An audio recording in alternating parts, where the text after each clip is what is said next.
Okay, I'm back. So, part two, I spoke about sitting down in Nakano with one of the realtors, and we were going through one of their realtor databases, and so we grab a couple of seats at a cafe around Nakano Station. Now, if you don't know anything about Tokyo, which a lot of you don't, Nakano is pretty much, let me see if I've got any maps here. You know, I do have a map, but give me a second. Nakano Station is like the most densely populated station in the most densely populated city or prefecture, whatever you call it, in Japan, the most densely populated country. And so it is pretty crazy how many people are around here. But it's a controlled chaos. It's not like Shibuya or Shinjuku where there's just masses of people are just running around. So here's my handy subway map of Tokyo, and highlighted over here is Nakano Station. You see that?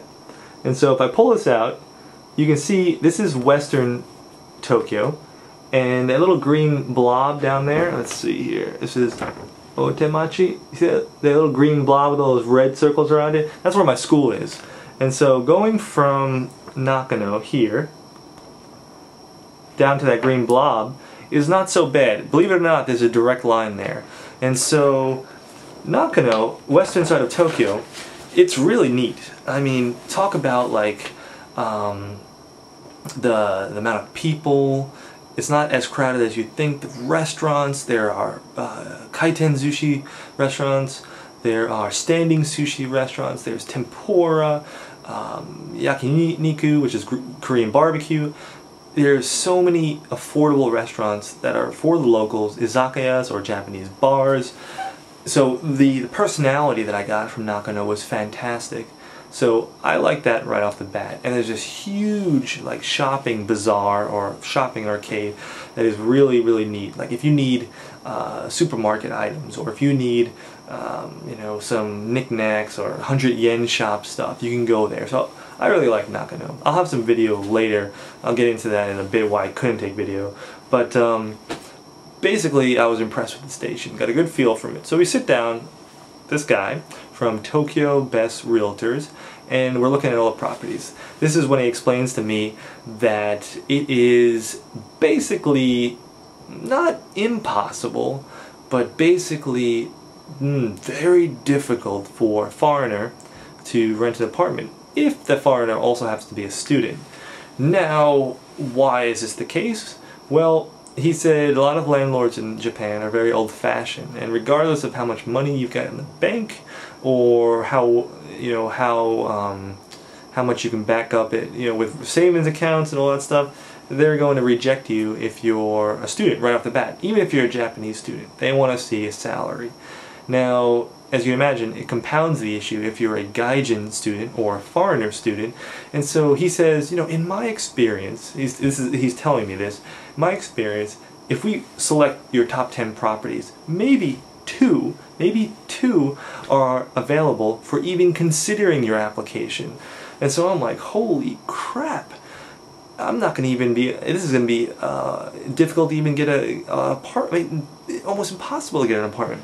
So you're telling me if I like 10 properties, I might be able to get an application in for 2. And that is not even at the screening process yet. That's just to get the owner to listen to me, to hear my application.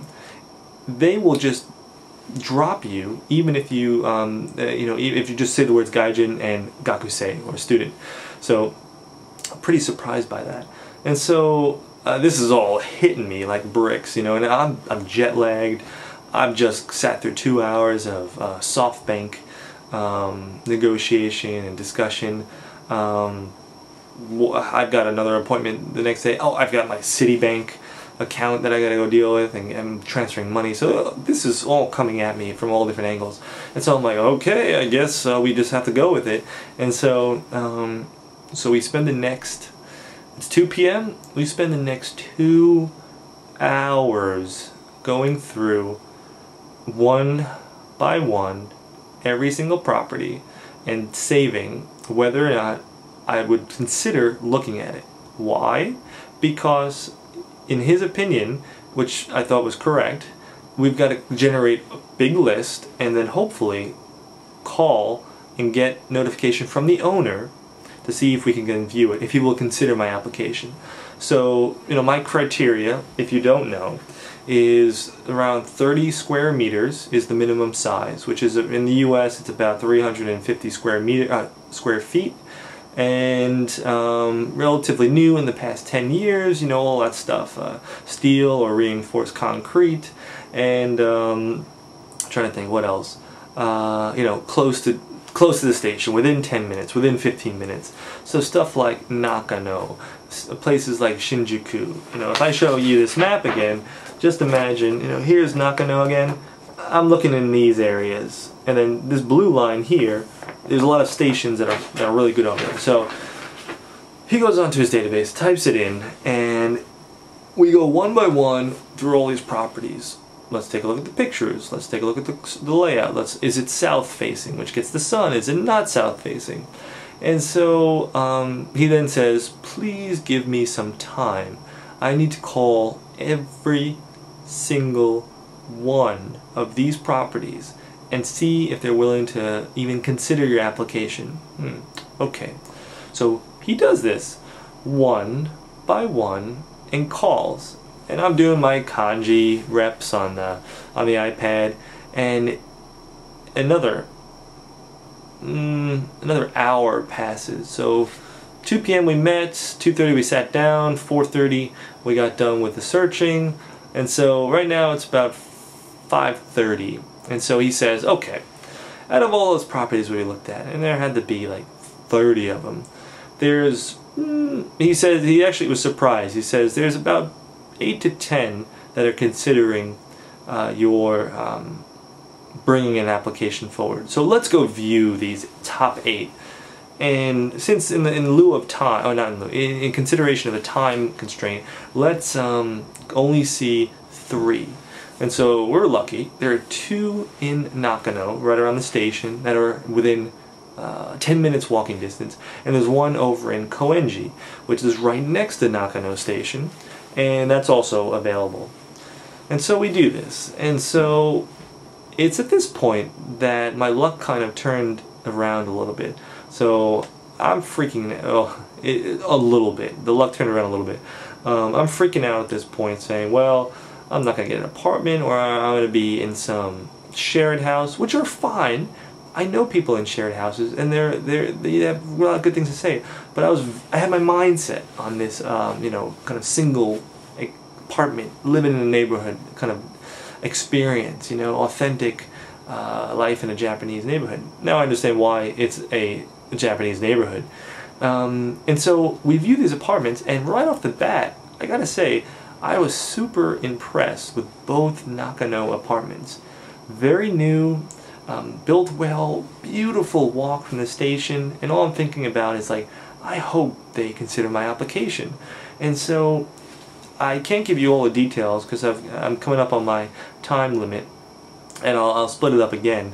But it was fantastic, meaning, the walk from the station, there are people out kind of playing with their kids. It's littered with little bars and restaurants and cafes. It's a very safe route, well lit, nice narrow streets.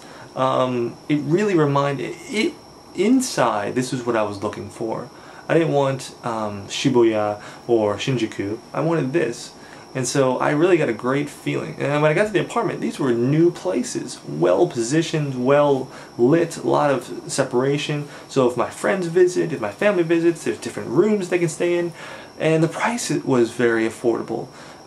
It was like, in US standards, in the middle of Tokyo, this was like $1,400 a month, which I won't go into details, because it's personal. That's not that bad. No key money, which is like a gift to the owner. The maintenance fee was very low. It's like $40 a month.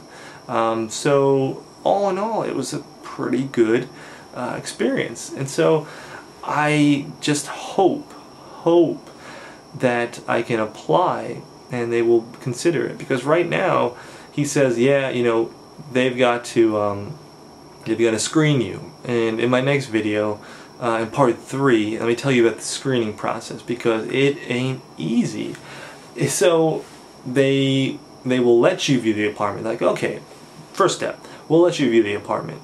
You're a Gaijin student. We'll let you view the apartment. Now I like the apartment, and now I've got to go through the screening process. So stay tuned for part 3. I'm going to come back and tell you a little bit about the screening process, and a little bit about some funny things I've done today.